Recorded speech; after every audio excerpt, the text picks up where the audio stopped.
Everybody has a story. Everybody's story matters immensely. Nobody gets the story they want. But we can decide with God to write another story, a better story, a bigger story.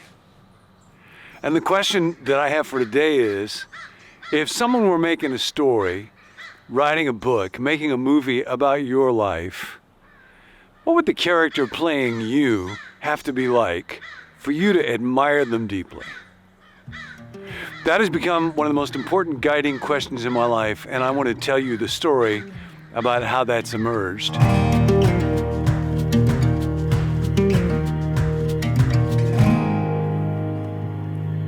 As we get ready to walk together through the stories of great Christians that have gone before us. Richard Lisher has written this book, Our Hearts Are Restless, and we're going to journey together through the lives of some folks that you know, some folks that you don't, who have looked at their life. And the reason is we have to look at the stories of other people so that we're able to recognize the stories that we're living ourselves. Our lives are lived as stories, and if we get them wrong, we get our life wrong. Many years ago now, well over a decade, I found myself deeply disappointed. And that was true in a number of areas of my life, but particularly in my family life. My failures as a dad, the details don't matter, not all my story to tell, but it was very painful for me, to the extent where I felt like if my life did not go on much longer, I would be very much at peace with that. And then I was reading one day a story by an author. It's kind of a memoir. And this particular writer grew up in a religious family. His parents were very staunchly Catholic. And none of the kids were. And he writes about how he himself wasn't sure what he believed, and he was living with his girlfriend, but he couldn't tell his parents that, couldn't tell them about the fact that he didn't really know if he was a believer or not, because there was this fragile, brittle quality to them. And they would get quite frantic about their kids, and they would call their other religious friends over to pray for them, and it created this dynamic where it was very uncomfortable, and they seemed constantly anxious and constantly depressed, and they had placed their well-being on the shoulders of their children and their children's decisions. And I thought as I was reading that book, I wouldn't want parents to be like that. I didn't really admire them. And then I realized while I was reading that book, that's who I'm becoming. That's the story that I increasingly find myself living. And I don't want to be that. I don't want to be those people. I thought as I was reading that book, if they were confident in their faith, if they were joyful, if they could trust God, if they could be direct and honest with their kids, but also loving and confident, that's somebody that I would admire. Not these, martyrous, whiny but I was heading that direction. Right about that same time, a very good friend of mine told me about a family story in a family of origin that he was real close to, where there was a father who was disappointed and for 30 years just lived in a sense of not legitimate grief, not the kind of sorrow that's often a part of life, not the pain that we're simply expecting to embrace, but this kind of martyrish, self-whiny, I will never be the same kind of spirit. And I thought when I heard that story again, I'm living that story, and I've got to stop living that story. God, I have to find a way to be able to embrace life. And that's when this question emerged for me to look at my own life. And as you might remember, if you haven't seen the first video in this series yet, take a look at it.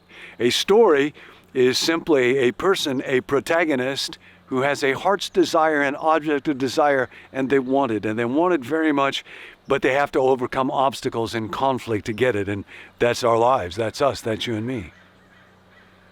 And I can give up. I can quit. I can ask questions about, am I seeking to desire the right thing? I can ask God for help as I continue to live. How do I embrace my life? How do I make my life part of that bigger story? And what I recognized as I was looking at the story of my life is, if I was watching a movie right now and somebody was acting the way that I'm acting, I would not admire them. That's not the person that I want to be. I would want to be somebody where I'm not brooding all the time. I'm not anxious about tomorrow. I'm able to grieve. I'm able to be honest. I'm able to cling confidently. So I began to see, even if I'm not yet able to be the person that I want to be, at least I know who I don't want to be. And so here's the question for you today. As you walk through this day, there will be something that you want. There are problems, there are conflicts that are getting in your way. You do not get to live the story that you want to live. So the question is, if somebody was making a movie about your life just today, how would the person who's playing you need to act, need to live? What choices would they need to make? What posture, what orientation toward life would they need to assume for you to admire that person deeply? This is what Richard Lisher writes towards the beginning of his book, Our Hearts Are Restless. Some lives are construed as if lived in the presence of God. And those are the lives that we'll be looking at together.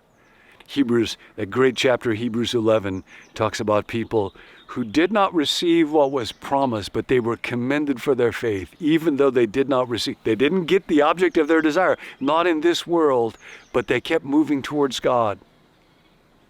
A spiritual memoir becomes explicitly Christian when it derives its literary power from the power of another story.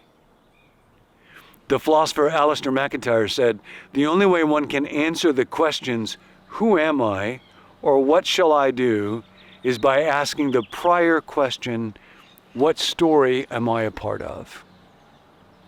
And that's why so often in the Bible, which is the great story, the story of God and God's desire to be with his people, you see folks being given a new identity as they become part of a new story. She was Sarai, now she's Sarah. He was Abram, now he's Abraham, the father of many peoples, the father of many nations.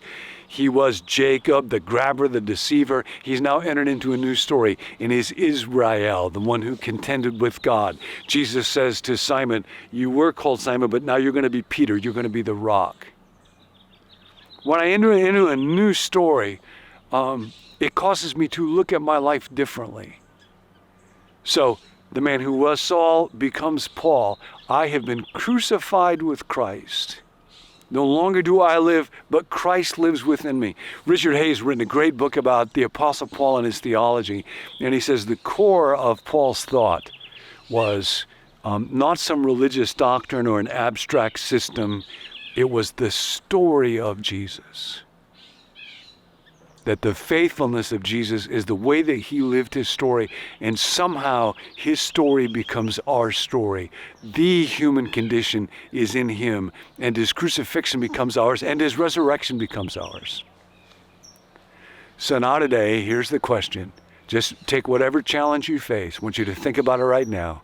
Your problems at work, in your family, deep disappointment, horrible loss, or a frustration that you know is pretty trivial, but it still gnaws at you for whatever reason. You feel inadequate, overwhelmed by your tasks. Now pull yourself out for a moment. Somebody's making a movie about your life. Somebody's writing a book about you. God is watching. God is inviting you to make your story part of his great story. You know, what makes us deeply admire a person is when they are moving towards love and peace and joy. That is the kingdom of God. So today, ask that question. Somebody's writing the story of my life. How would the person playing me have to act in order for me to admire them deeply? And then this prayer, God, would you help me become that person? God, together with you, can I write a different story about this day? Because everybody has a story.